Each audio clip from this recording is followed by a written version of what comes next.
আপনি নামাজের মধ্যে হাত বাঁধা আছেন, এখন ধরেন আপনার শরীরে কোনো এক জায়গায় চুলকানি লাগছে অথবা একটা মশা বসছে, আপনি কি করবেন?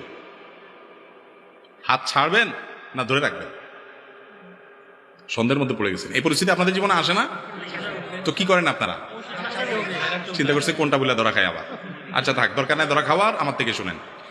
আপনার যদি হাত বাঁধা অবস্থায় ধরেন মশা কামড় দিল বা খুব চুলকানি হয়েছে, তাহলে সেক্ষেত্রে আপনি হাত দিয়ে আস্তে করে মশা দৌড়ে দিতে পারেন, অথবা হালকা চুলকানি লাগলে চুলকায়া আপনার চুলকানির যে কষ্ট সেটা মিটায়া আবার আপনি হাত বাঁধতে পারেন, এতে কোনো অসুবিধা হবে না।